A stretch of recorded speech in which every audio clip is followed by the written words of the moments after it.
today I got a special guest that's going to jump in and help you out with this topic, man, because it's a kind of complex topic and I need some more insight, as well as their views. Homie Hangout as well. Old school friend I've known for about 27 years. So we're going to get to it. We're going to discuss the Mexican mafia and the green light that they've had on the blacks for years.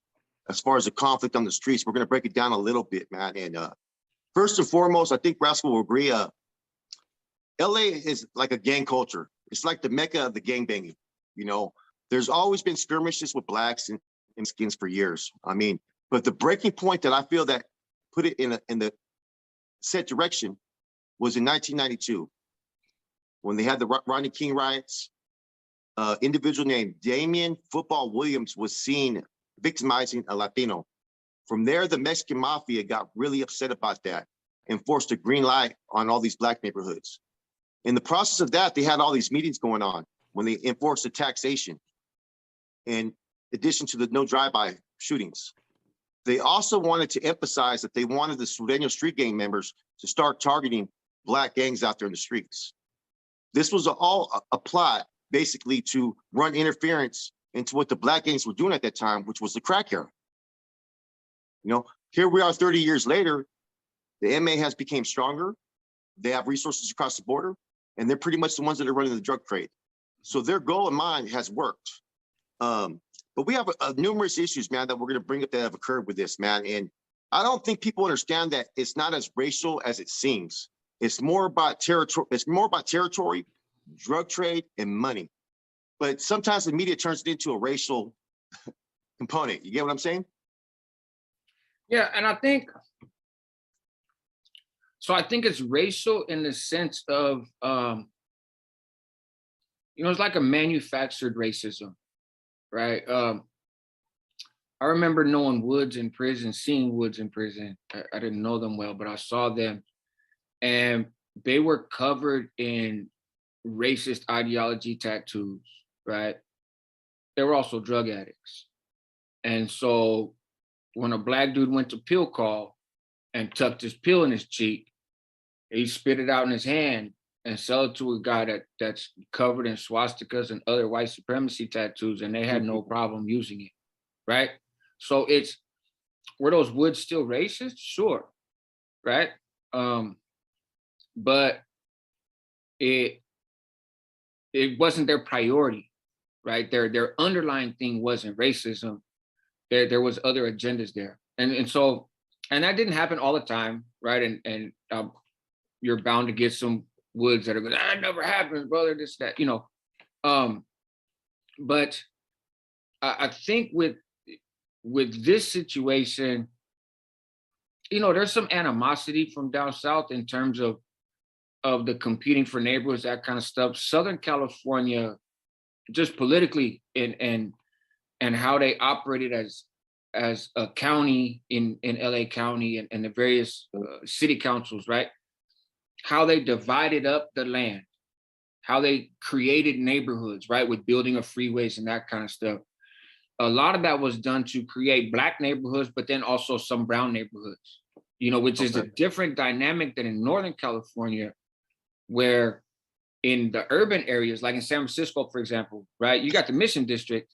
And so you have some Latino neighborhoods, but the carving out tended to be carved out for black populations. And then as brown folks moved in, we just occupy some of those same spaces. And there's just a demographic shift in the country as a whole, right? So, yeah. So it's different down there. There's been pockets that have been brown neighborhoods since the 30s. Yeah. And pockets that have been black neighborhoods since not long after the 30s, right? The big migration from the South, to come out here and get jobs, industry jobs and shipping jobs and manufacturing jobs. So racial dynamics down there is a little bit different than in Northern California for a lot of reasons. But so you got that crab in a bucket syndrome, right? In terms of two very marginalized populations fighting for a tiny slice of resources. Yeah. And as is the American way, unfortunately, marginalized people fight marginalized people rather than look towards the source of why both groups are marginalized and fight them, right? Yeah. I've used the analogy before of like a baker with bread, right? The baker comes out in the morning and it's like, all right, guys, I got 2 loaves of bread. I got 3 loaves of bread. There's 1,000 people there and they're all fighting for crumbs of that bread, right? And the baker runs out of bread. He's like, I'm done. Goes inside, he sets up shop for the day, right? And the next day, same thing happens. Yeah. But there's thousands of loaves of bread inside the baker's building. You know what I mean? And so it's to the baker's advantage that everybody fights for whatever he chooses to bring out, as opposed to turns around and says, wait a minute, let's burn this bakery down and take all the bread and there's enough for everybody. You know, so but with this conflict, it seems again sort of manufactured in the sense of exterminate all blacks, do this all black, you know, because I think that was part of the ploy to try to get, you know, for the EME to try to get Sureno neighborhoods, right, Southsider neighborhoods, to stop fighting each other, right? Smart move. Yeah. You've got decades and decades and decades of gangbanging going on. You know what I mean? The vast majority of that banging against people that look like you, right? With a little bit of issues with other folks, maybe, but for the most part, you're beefing with your own kind. And the same thing with the blacks, right? So now you want them to stop beefing with their own kind. I know in like around 96, I think it was, you know, Florencia and East Coast, you know, went at it, obviously, right? And there's been a lot of work in recent years. I think you told me about that. The 6'5" hustlers, they were associated with East Coast Crips. They killed one. Right. They killed like a Florencia. Right? Yeah, in 96, they killed a Florencia member. Now, you know, which led to some backlash, right? But they also met. There was some retaliation, of course. It didn't go unchecked. But then they got together and talked and was like, look, but we could, you know, we cool. You know what I'm saying? You got out of line and we let you know how we felt about it in an equal way. And, you know, let's move on and get back to doing what we do. Yeah. And it was the EME who was like, no, you can't. I mean, because there was dudes from Florencia who had said, I think it's 38th Street was kind of their main rival, you know, another Southerner clique, right? But that had been their rival forever. And there's dudes from Florencia who was like, man, I got no problem with them East Coast cats, right? The East Coast Crips. They're not our issue. You know what I mean? And we kind of grew up together to a degree. We're around each other. We don't kick it all the time, but there's a familiarity and there's no tension. Our tension's with these dudes from 38, right? But now the EME comes and says Florencia and 38 got to get along. They don't want to get along. Well, you had Thought Blast that was sending out kites too as well to hit all Crips. And all so the directives that came out. So you're forcing rivals to get along with each other. And obviously the EME's objective is power and money, right? Yep. And public relations, right? It's a better sell to the Latino community if you got razas not hurting each other so much, right? And it's a little bit easier sell to be like, hey, we got issues with the blacks because that historical tension exists. Not violent racism necessarily, but just historical tension of othering the other side, right? That's those people, and that's those people. And the same opinions was in the black community too. It wasn't exclusive to raza, right? It's like they created more of a racial issue based upon this. Like it was there. Sometimes, you know what I mean? Because nobody really likes anybody from any other neighborhoods over there. Right. This built into something we're seeing more racial now. Right. You know what I'm saying? It's like it was self-created. So now the Mexicans hate the blacks hate the Mexicans, and so forth, back and forth. When it was before, like, whatever. Look, man, if you send somebody to go firebomb just a random black person's house because they moved into your neighborhood, right? You have to expect black people are going to turn around and be like, this is some BS, right? Yeah. And they were being open about it being race. Yep. But that was coming from the Bay. that was not coming from your average dude on a street corner out there with a blue paño and a Dodgers hat talking about, hey, woo, woo, woo, right? And that's what I mean by it was kind of manufactured, but it worked because just like it's been said about gangbanging in general, it becomes personal when one of yours gets hurt, Oh, right? yeah. It's cool to pick up a paño, you run around the neighborhood, these are my buddies, and we don't like them, and we're fighting. Let one of your homeboys get killed. Let you get caught slipping in an alleyway, you get the shit beat out of you, stabbed up. Now all of a sudden, those dudes aren't just like, we don't get along with them and it's fun and entertaining. It's personal. I want blood, right? And that's a natural human reaction outside of gangs as well. And so these radically ridiculous, violent, unwarranted attacks on people because of the color of their skin invited a backlash. Some of them were regular civilians too. They weren't That's even what I'm saying. gang members. That's, you know what I mean? Like that's going to bring bad media attention and so forth as well, man. According to the prosecutor, I read it, I think like in the LA Times, but according to the lady, she was a female prosecutor, LA County, and she handled all of the hate crimes, over 20 hate crimes committed between Florencia and East Coast, right? The vast majority of the offenders were Florencia people, right? There was some pushback, obviously. You know, East Coast was no slouch; they didn't just lay down. But the primary aggressors was Florencia, and in that, she said that over 90%, the victims in the case, no matter who was doing the harming, the victims in the case had there was no evidence of any gang ties or whatsoever. It was strictly based on skin. But see, that is what, and it's odd, it would seem, obviously I've never been an EME member. I don't claim to speak for them by any stretch.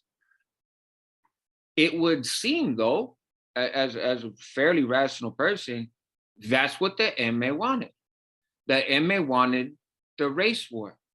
And because now, let's say you got a black dude driving down the street who randomly wants to shoot raza, right? And they shoot some street vendor, they shoot somebody's mom right now. Sell the narrative now. Right. And so you're creating a Mexican, for the most part, right? Stalwart sort of, right? A little enclave now of it's us against them. And it's not just gang members getting into the us versus them anymore. Now it's just brown folks. And now it's just black folks, right? And all the other hoods, man, because I'm looking at my notes, man, like Azusa 13, they had a bunch of hot ones, man. I think they were one of the most active ones. Was that Valley Hawaiian Gardens? They got indicted in 2009. The Avenues, man, you know about the Avenue situation. Yeah, I was in the Pelican Bay Zoo with an EME member from the Avenues. I was up there with several EME members, but one from the Avenues. You were there at Tigre? Tigre. Yeah. No, I was up there with I know an EME member named Tigre, but no, I was up there with Danny Boy from Hazard, with Cyclone from Santa Monica, with Caja from the Avenues, right? Tolento. Tortuga from Colton, right? And there was a handful of others over the years, right? Jacko, I forget where Jacko was from. Azusa, I think, and he passed away to the best of my recollection. He got taken by the SEALs. He did pass away. That's a fact. Yeah, he got. I think he fell off before that, though, if I'm not mistaken. You know yeah, he got snatched up in the middle of the night. He was my neighbor with Danny Boy, and the SEALs came in the middle of the night and snatched him up. They did the same thing months later, maybe even a year later, with Caja. He was selling with Cyclone from Santa Monica downstairs. They were the porters. They came in the middle of the night and they brought Jack to Corcoran. Yeah, they snatched him up, brought him out, and then I wound up catching word when I came home. I was talking to somebody that's their peer group from their upbringing and stuff, and they put up their phone and was like, "Wait a minute, this dude? I was like, yeah. They were like, yeah.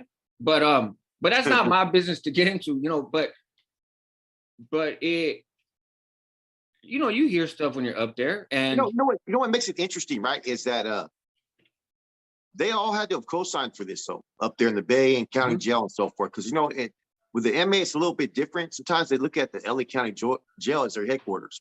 It's a trip how that operates, man. But in order for all these different hoods to be on the same page, they must have all had a mutual agreement up there, because there's several hoods, man. I mean, I looked it up, man. I didn't know there was that many hate crimes that were filed against this gang. A lot more than I could expect, man. Yeah. And I don't know how, on a leadership level from their end, I don't know how exactly that unfolded. I know that there were and are presumably some MA members that are flat out racist, right? And the reality is you got NF members that are racist too, so I'm not trying to highlight them, but for the purposes of this conversation, you got some MA members that are flat out racist, and they saw these attacks as, it was powerful for them. It was entertaining for them, right? The listening to them chatter amongst each other, right? There were some that seen it as comical, like it's just like the riot in the Bay, February 23rd, 2000, man. Right. I mean, from my understanding, man, that whole issue stemmed from like maybe a year ago, an Africano did something that was like borderline disrespectful, but not too bad to where you kick it off. The Surenos wanted to DP. Sometimes the Africanos are, you're not going to DP me. Right. We deal with our own. So they kind of felt disrespected, but nothing ever happened. Which is the right, it not that it's my place to advise, gangs or people in prison how to operate, but it is reasonable and proper to say no other group segment is going to discipline our people. Yeah. Like we never did that. Like, I mean, so from there was I guess there was a riot in August between the blacks and the whites. From there, I guess that individual Clever, that was one of the persons that was part of that mess on the yard that had a lot of pull on the yard. Because usually they have the mess up, but they'll have one person that really has a little bit more pull. He attached his advisors with him. He was in contact with Alfie Sosa and some other cat. And apparently Alfie, who's always been known to be a little racist, sent word out just to kill him. Yeah, that was Alfie. 100%. Yeah. We know the backstory. 13 people got stabbed. Shot. One person got killed. 20 people got stabbed. 89 weapons.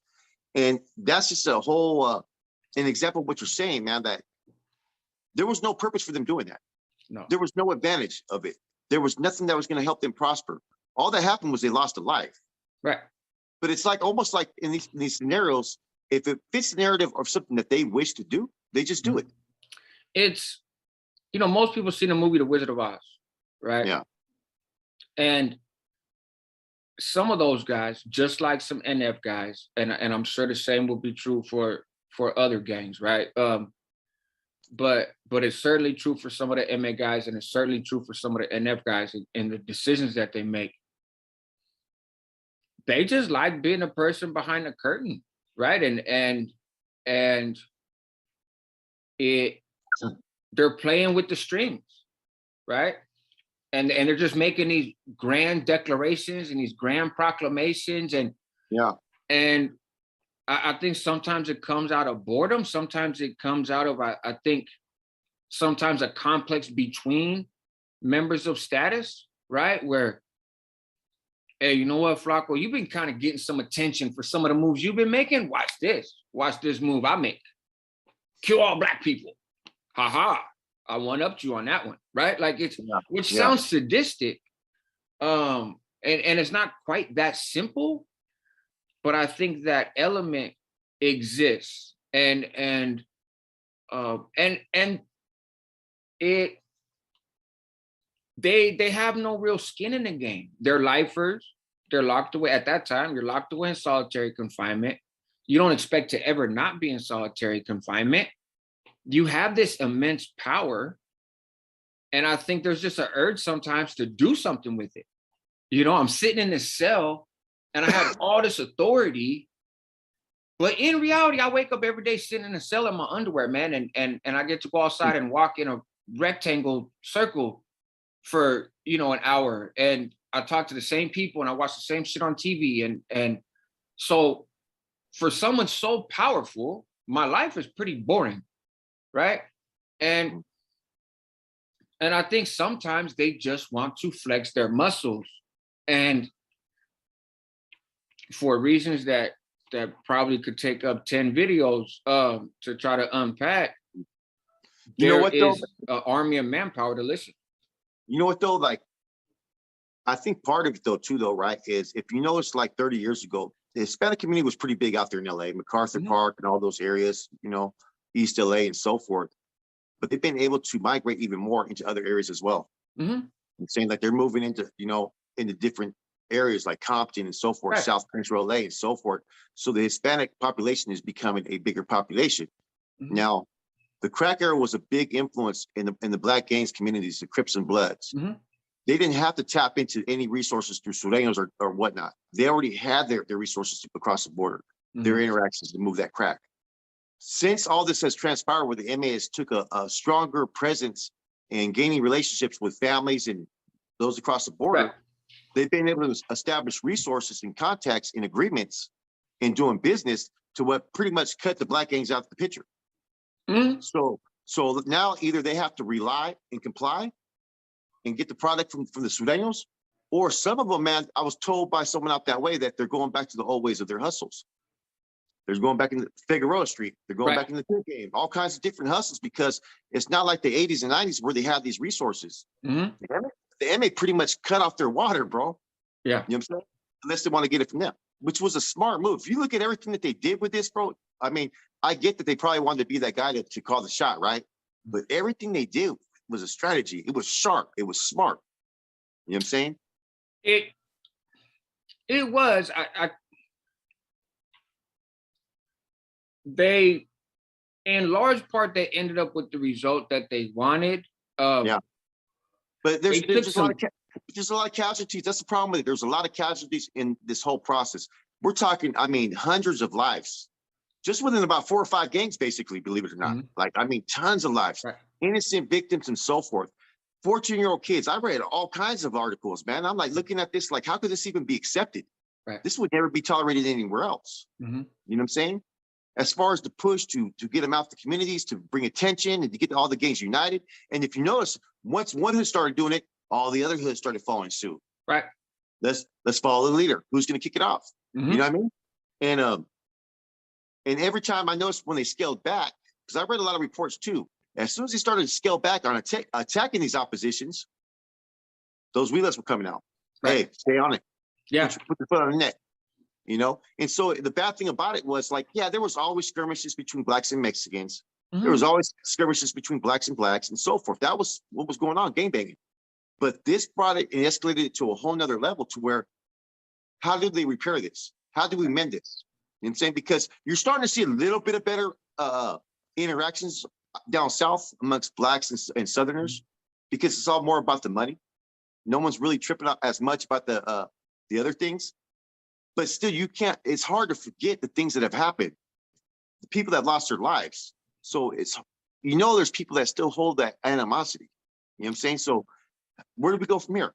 Well, you know, we had talked a minute ago about, you know, when somebody dies at the hands of the other side, whatever that may be, right? That now it becomes personal for you, right? In terms of gang banging. How much more is that true when it's not just somebody that dies, man, but it's your mom that dies, right? When it's your grandmother that dies, and not because you're a gang member. She died because she's black, right? That's why she was killed. Nothing else. Wasn't nobody trying to get even with you. You probably weren't even a gang member. You could have been going to church, right? She got killed because she was black and she lived in a community that you know, this segment of the brown population did not want black folks there. That is a very high bar to then come to the table and talk about, let's reduce violence, right? See, because you have criminal organizations at play here, right? Street gangs, prison gangs, they're worried about money, this and that, right? And all that. But you also have civilians. You have people that ain't been a gang member a day in their life that are well aware these Mexicans down here had an extermination plan. Yep. Their goal was to eliminate the Black race from city after city after city in Southern California, right? So they're not into gangs, they're not into politics, they're not into none of that shit, but they are interested in their survival, right?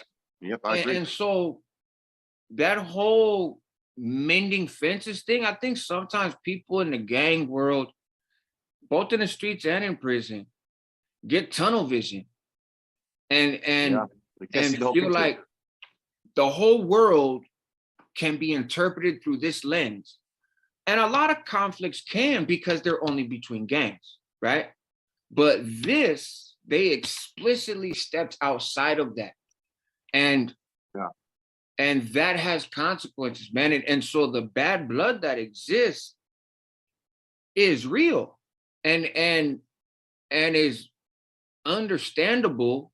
And so, yes, there's going to be some younger folks that maybe haven't experienced that are like, okay.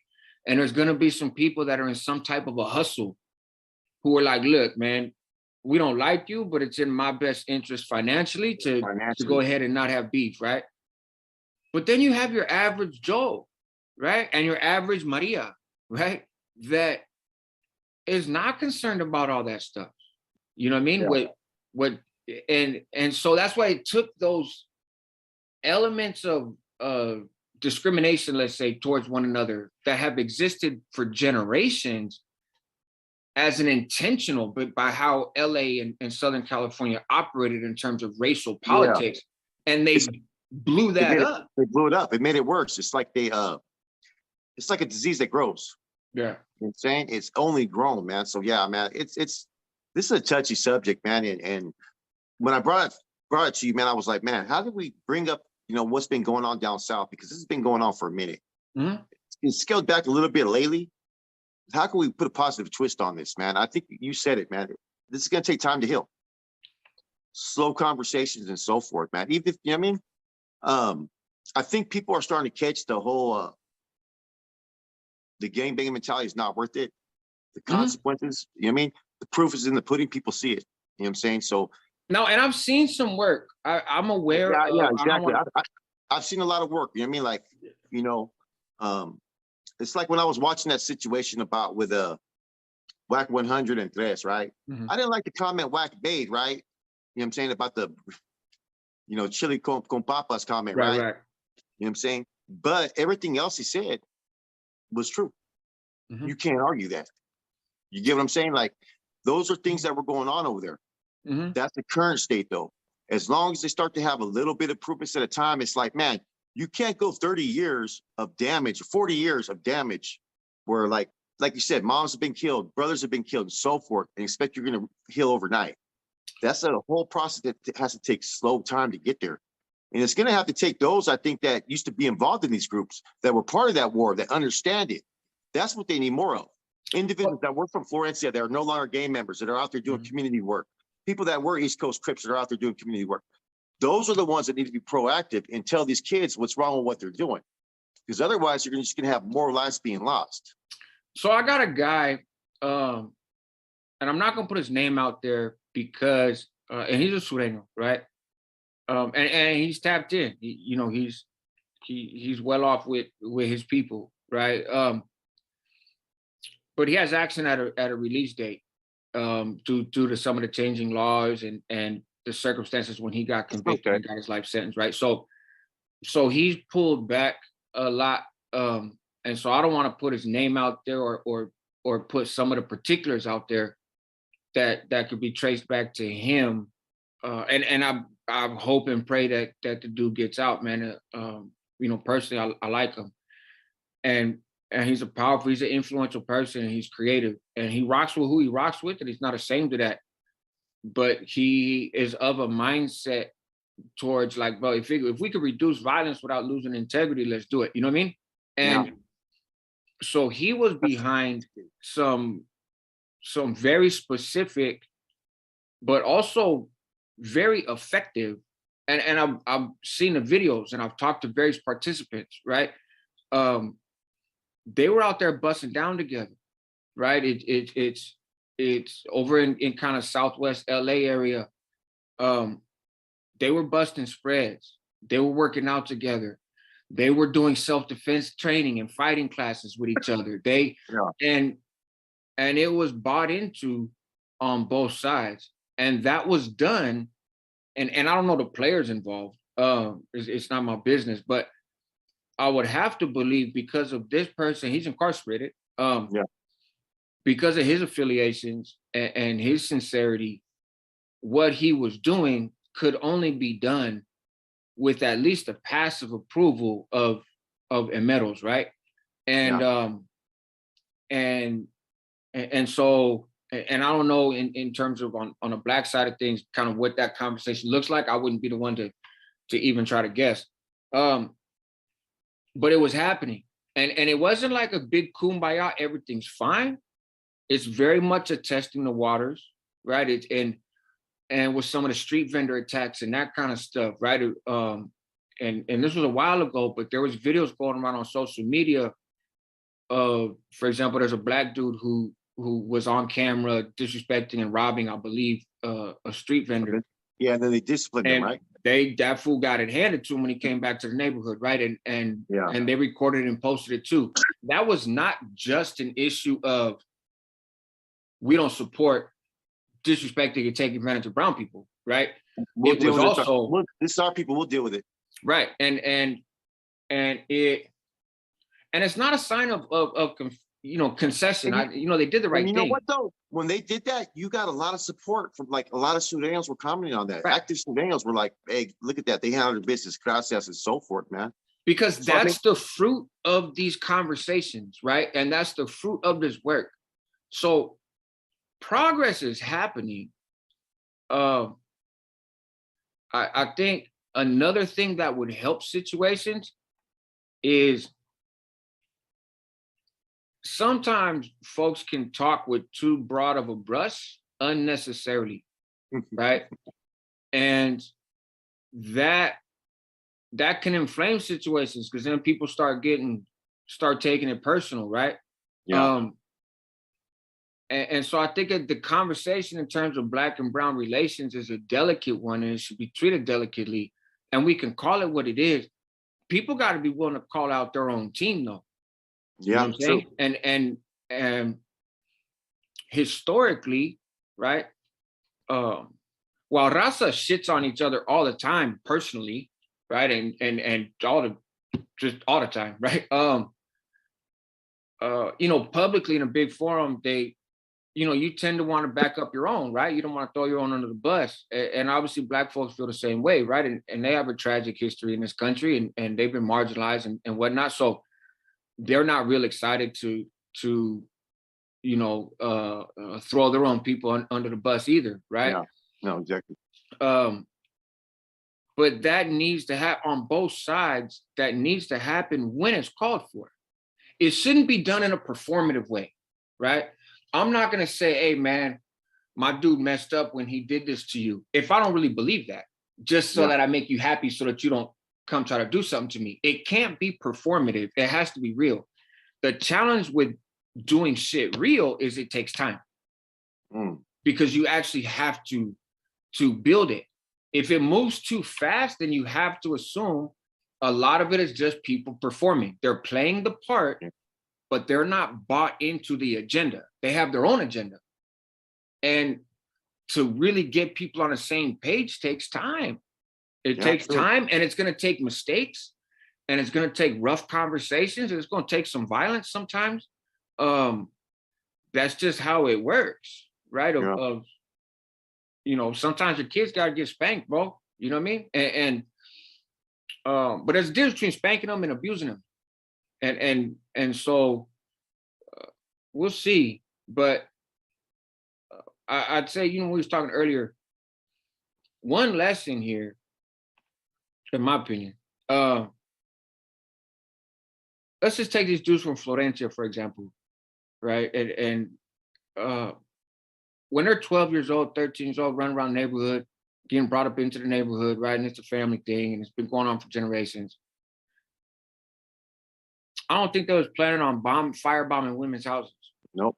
I don't think they was planning on going and spray painting the N-word all over people's property to try to scare them and make them move, right? That's not what they signed up for, right? Now they might have realized they were signing up with beef with 38th Street, right? Or whatever, you know, their rival hoods. They signed up for gangbanging, right? Yeah.